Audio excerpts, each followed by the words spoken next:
그래 10년이면 강산이 변한다 이렇게 말하지만, 그러나 요즘은 1년, 2년만 돼도 엄청난 변화가 있어요. 막 정신을 못 차릴 정도예요. 트렌드가 굉장히 많이 바뀝니다.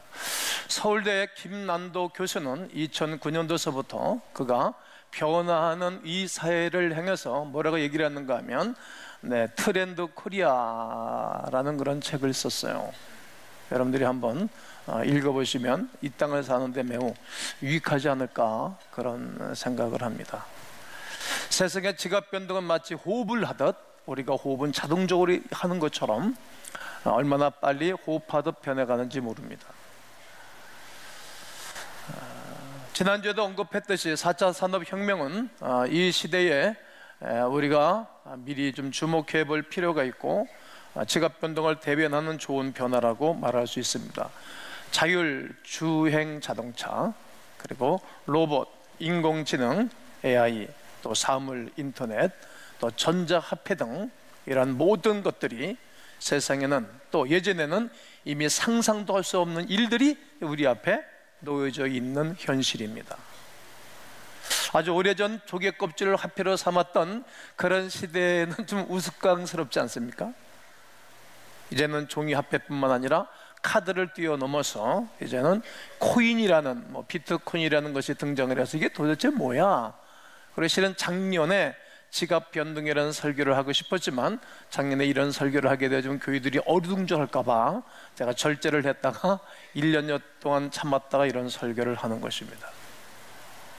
이제는 거래를 하기 위해서 중앙은행을 통해서만 거래를 할 수 있었습니다. 그래서 여러분의 지폐에 한국은행이라고 지폐에 다 은행 이름이 적혀 있습니다. 자, 그런데 전자화폐는 거래 개념이 완전히 달라지는 것입니다. 한국은행을 빼내고, 은행을 빼내고, 그리고 개인과 개인끼리 거래를 할 수 있도록 하는 것입니다. 마치 전자화폐의 간단한 설명입니다. 이렇게 바뀌면 화폐를 인쇄할 수가 없겠죠. 우리나라도 조폐공사에서 해마다 지폐를 찍어내는 비용이 아주 천문학적입니다. 미국도 역시 마찬가지고 중국, 일본도 역시 마찬가지입니다. 전쟁에 나가는 해킹으로 중앙은행에 전복되어도 화폐의 그 가치는 아마 변하지 않을 것입니다.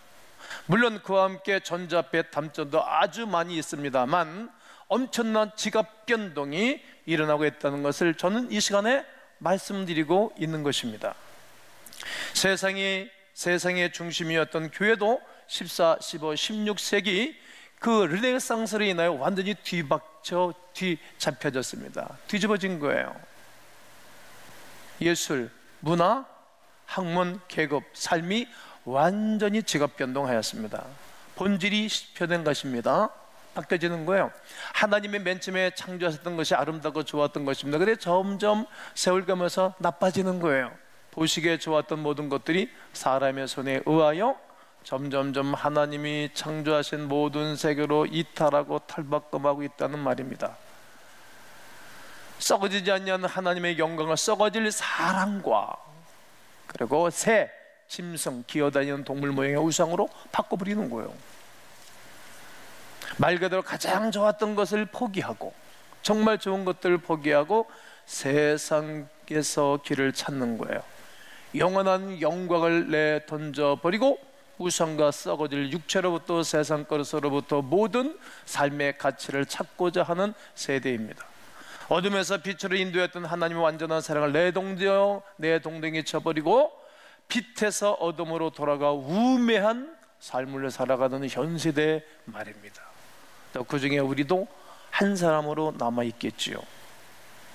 그때 필요한 것이 무엇입니까? 필요한 것이 있습니다.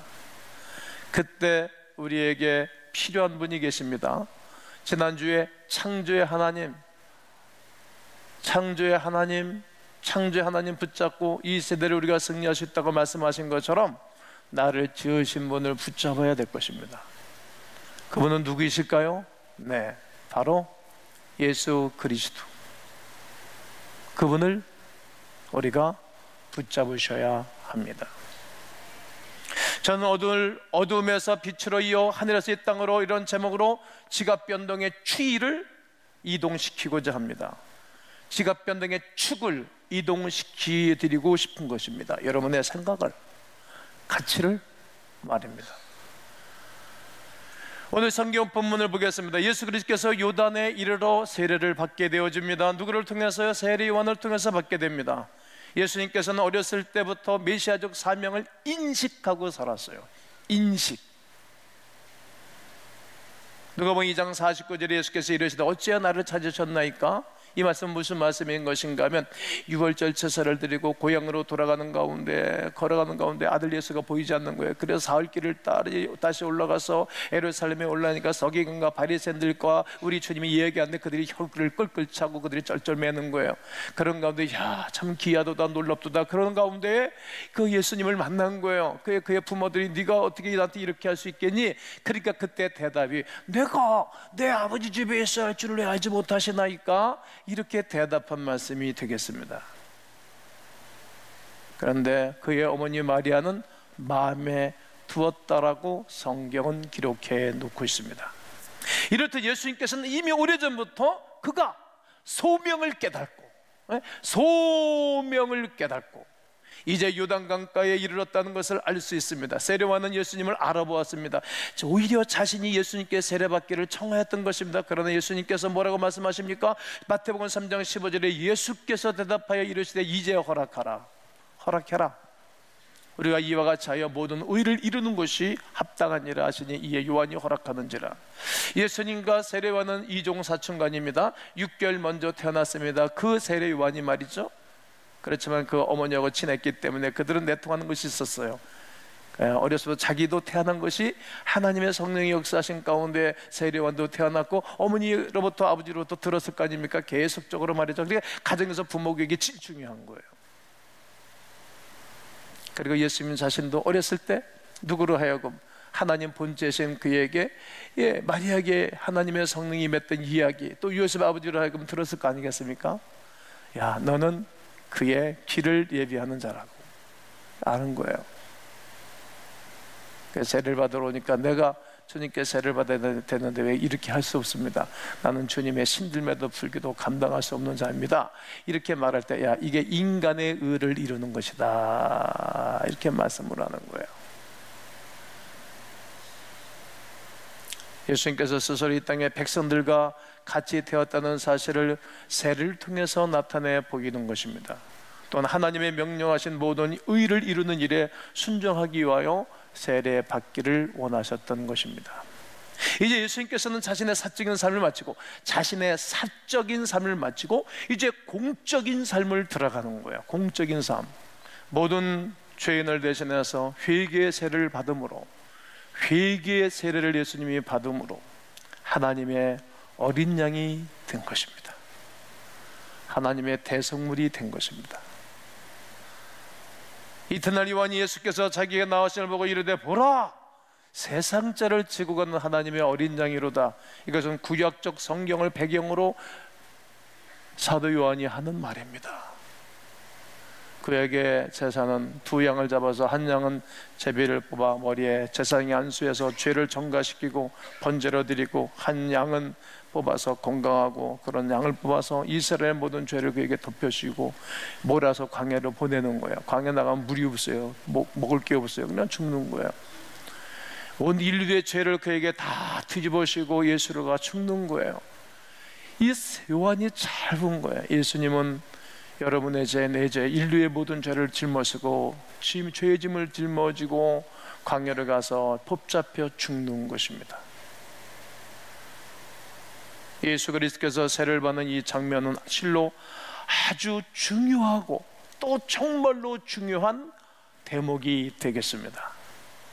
그리고 예수께서 세례를 받으시고 물에서 올라오실 때 하늘이 열리고, 하늘 문이 열렸어요. 하나님의 성령의 비둘같이 내려 자기 위에 임하심을 보았어요. 하늘로부터 소리가 있었어요. 무슨 소리가 있었는가요? 이는 내 사랑하는 아들이요 내 기뻐하는 자라. 너희는 저의 말을 들으라고.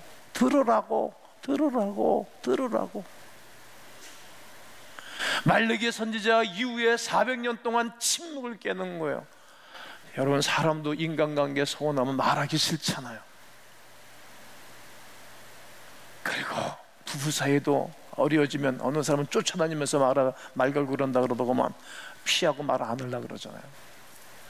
하나님이 이 땅에 있는 거룩한 백성들, 이스라엘 백성들 향해서도 이제 말하기 싫은 거예요. 왜냐하면 니들 그렇게 죄악 가운데 사는 게 좋으니? 바벨론 문화가 그렇게 좋으냐? 우상을 섬기기 그렇게 좋으냐? 그럼 그런 나라만 가서 살아봐. 그리고 그들에게 몇 년 동안, 70년 동안 바벨론에 처박아 버리는 거예요. 처박아 버리는 거예요. 그럼 뭐 시건 살아봐. 그게 좋으냐? 내가 교인들을 가만히 살펴보고 그러면 아, 저분이 저거만 배우면 좋은데 계속 자기 의로 사는 거예요. 사적인 삶을 계속 살라고 그러는 거예요.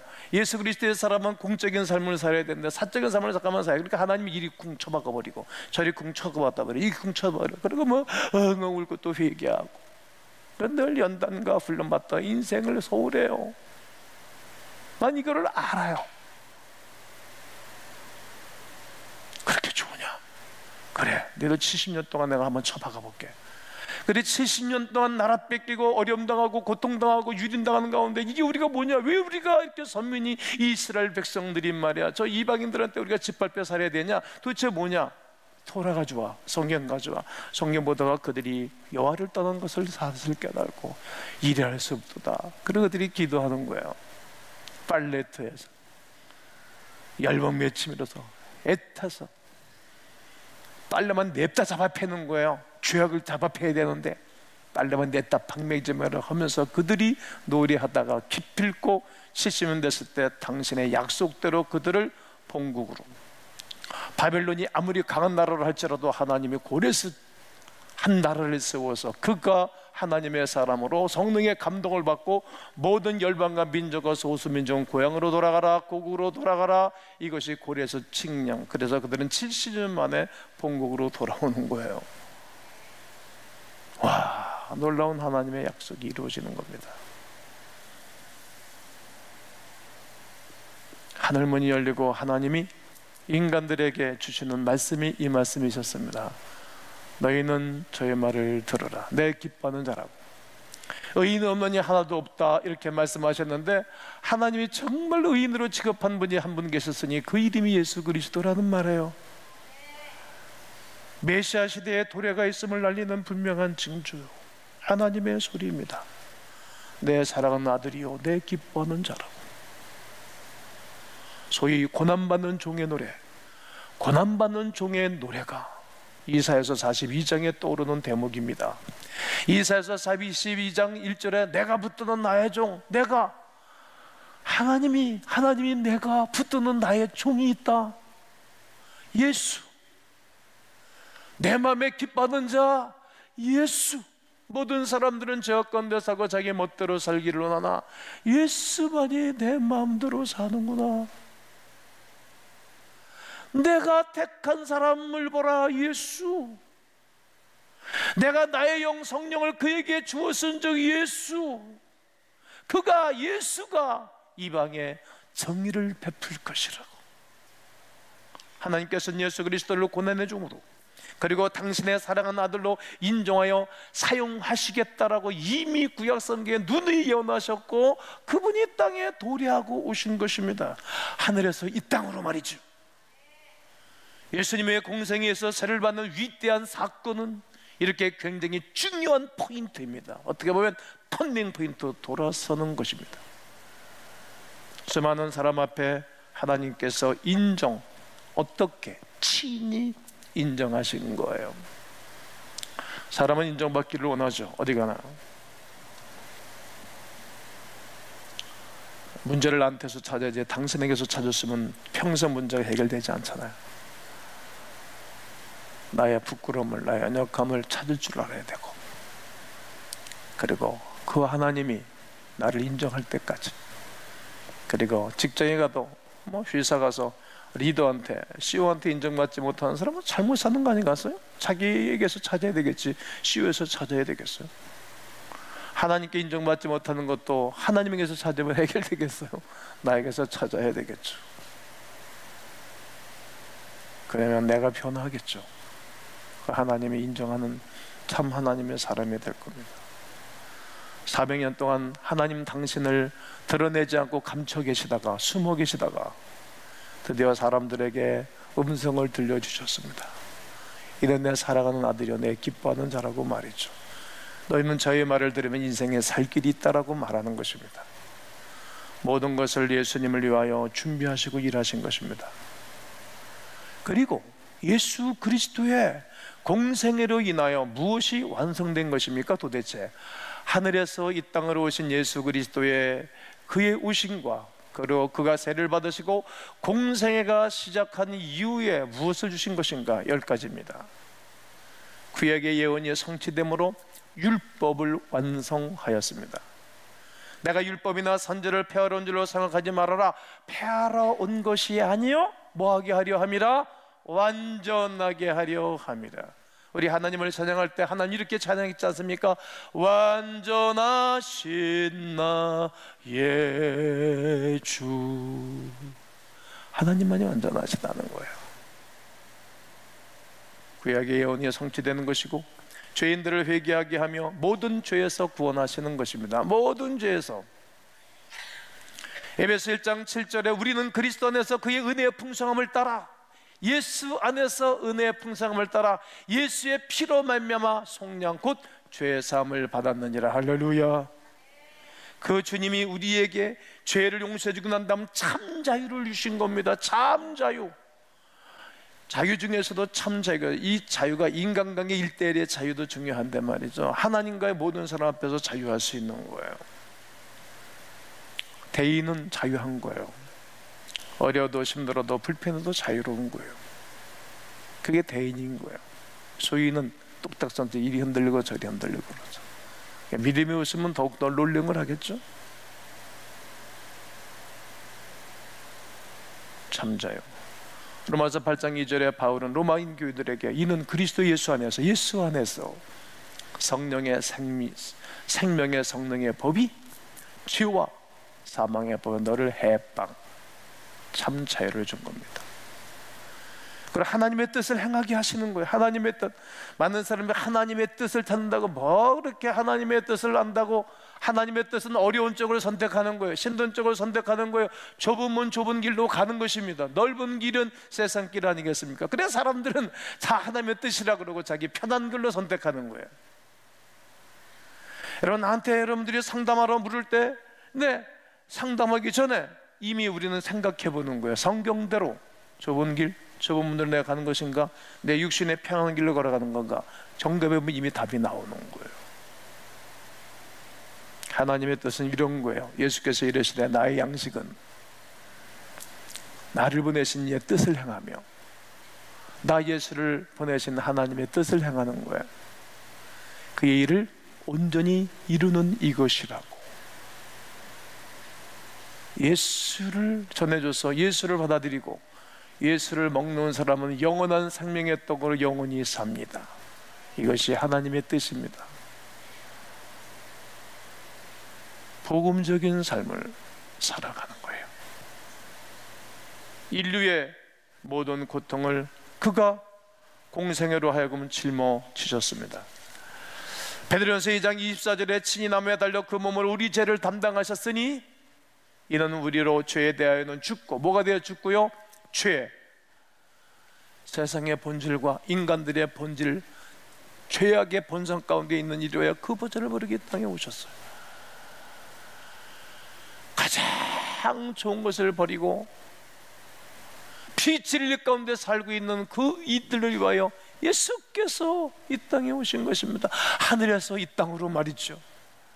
하나님께서는 그것을 두고 볼 수 없었기에, 죄악 가운데 살아가는 인생들을 두고 볼 수 없었기에 예수 그리스도를 이 땅에 보내셨을 뿐만 아니라, 이것이 엄청난 지갑 변동일 뿐만 아니라 하늘의 왕의 당신의 그 자리를 포기하고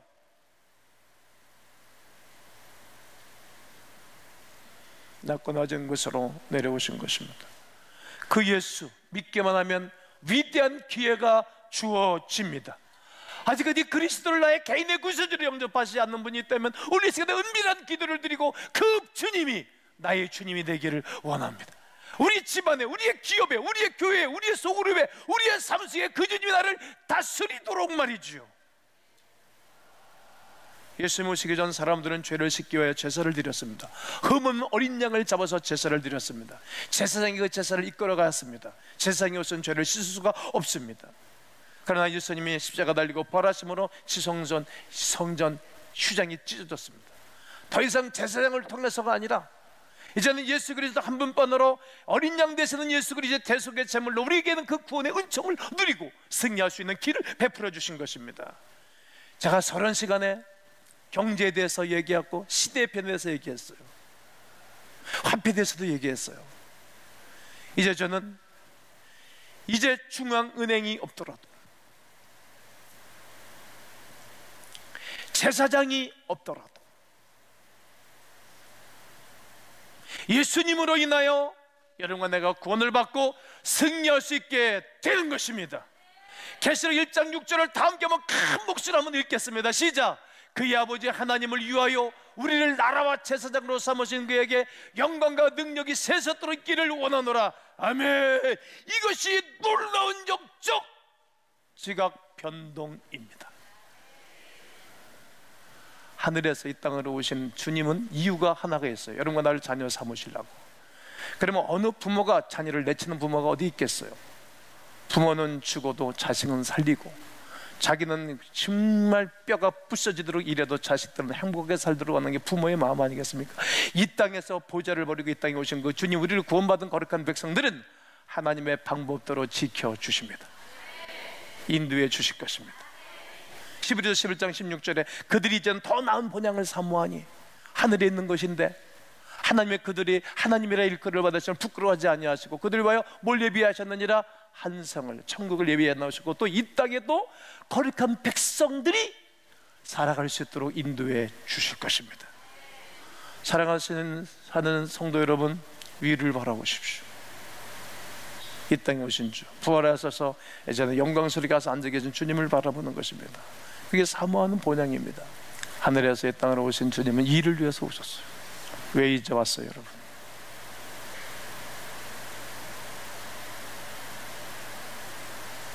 아직까지 하나님 앞에 안 온 가족들이 있지 않습니까? 또 와 있을지라도 생각과 마음이 너무 하나님과 하나님의 뜻과 번나가는 분은 없습니까? 하나님과 함께 지각 변동을 일으킬 줄 아는 우리 광음의 온 성도 되시기를 주의 이름으로 축원합니다.